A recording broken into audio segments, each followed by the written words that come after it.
So this is my digital painting of the Belvedere torso. The approach I had for this painting was to treat it as the same as traditional, which means I did not use masks, I did not do layers, I only use one brush.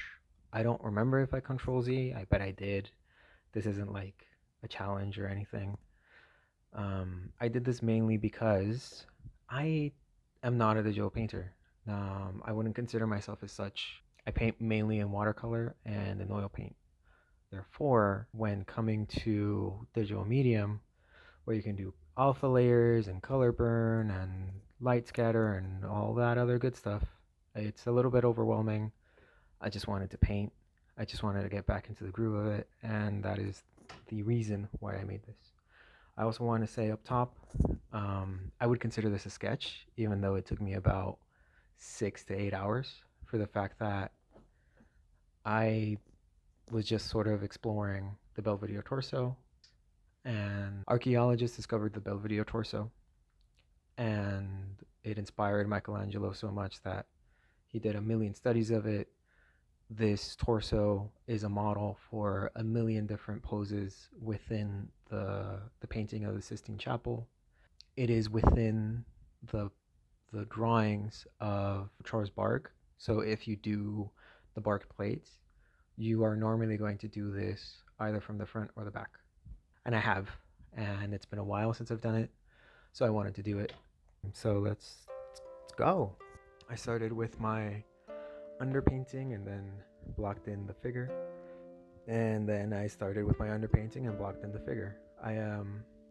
It might not be very noticeable within the sped up process, but I did not like the composition, and every single sketch is a way to practice composition, right?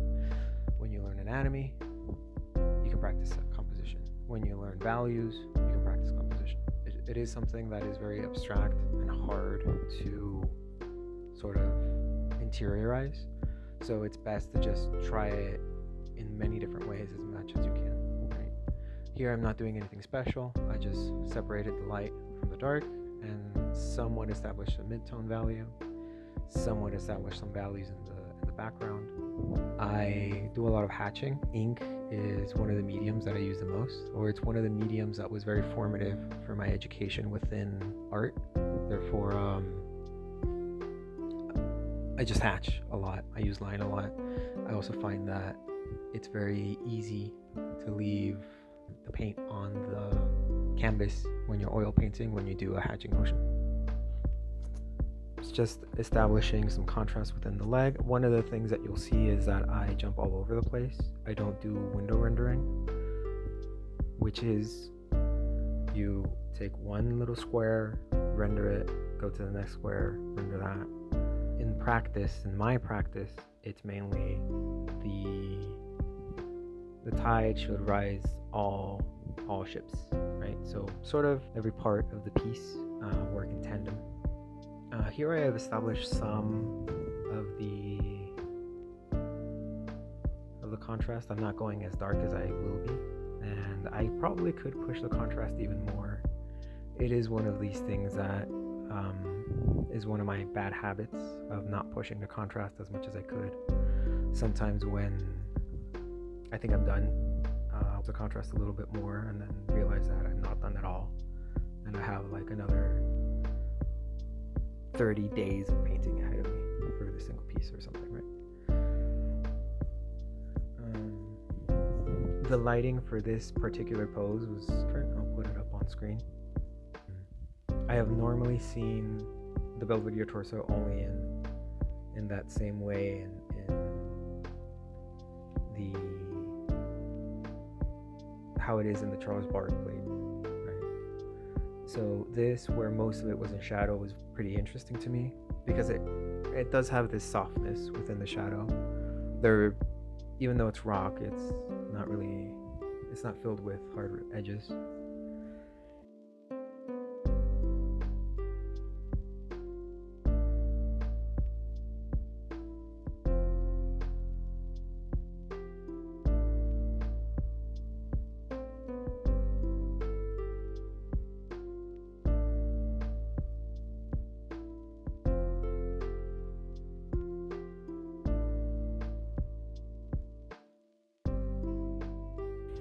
Now this little plane of the stomach that is hitting the light is going to be the bane of my existence for the rest of the video. I don't know what it was. I don't know how I was seeing it, how I was painting it, but I just knew that something was wrong with it. And then right there, when I established that line near the belly, it gets darker, and then because I try to create more context around that place, that the reflected light on the top of the belly, what would be like his sixth ab. I don't know what it is that it just makes me struggle immensely.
If you like what I just did about the intercostal sides, I hope you like it a lot, because now it's gone. I had just sort of like placed it without much consideration for proportion. Most of it was wrong, and so I just painted over it and then painted it again. Because remember, if you did it once, you can do it again, and you can do it even better.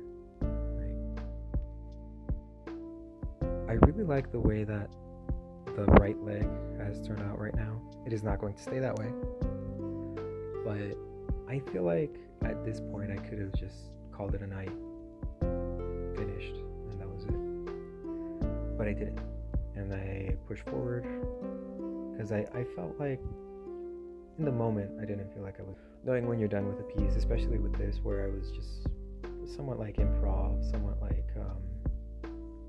sketching. When are you done, right? If you don't have an end goal, how are you going to know if you've achieved it?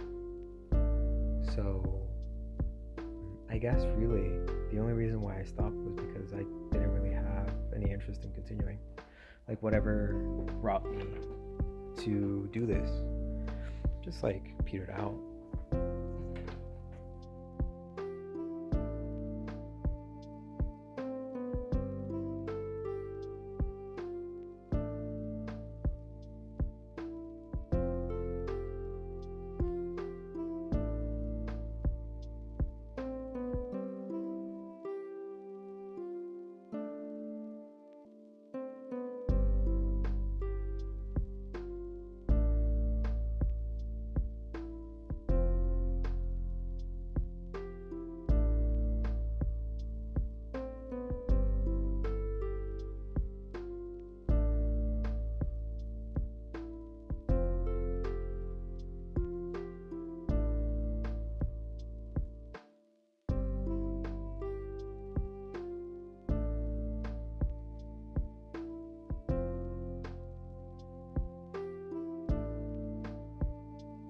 And then here is really where I wish I had done thumbnail sketches, which is a practice I do now, but I don't do it all the time, especially not for a sketch.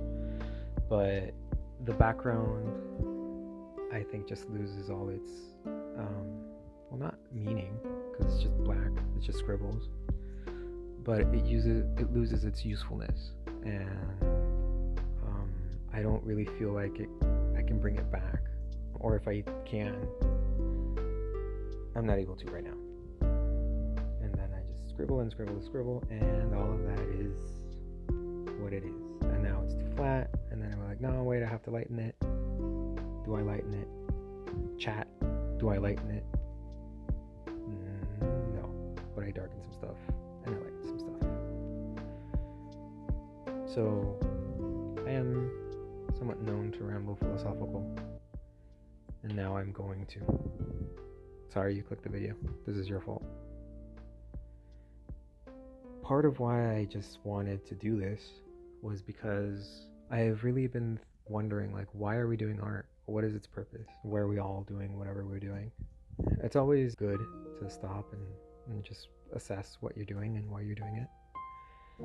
And it's really hard to do that right now for me, to think, why am I studying values and anatomy and proportions and how to do masks and layers, etc., why am I doing this instead of studying engineering or studying a trade or studying nursing or studying something else, right? Just something else that would have more job security than becoming an artist. Partly is because I know that there is no such thing as job security right now. No one is hiring artists, but no one is hiring, period. There are currently, at time of writing, more people alive than there are jobs. So that's just to consider.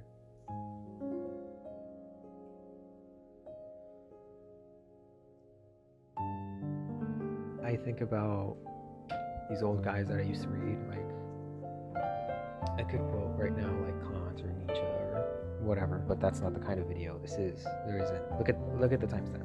Look at the time code. There isn't time for me to read through the critique of pure reason.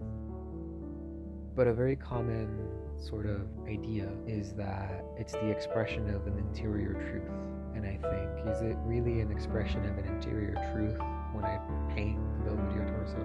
When I paint Spider-Man with big titties? When I draw Jax in a maid outfit? I really don't think so. I do those things because they're fun. They're fun to me. Well, the latter too. Maybe when I painted like this thing, I was feeling so alone in the suburbs.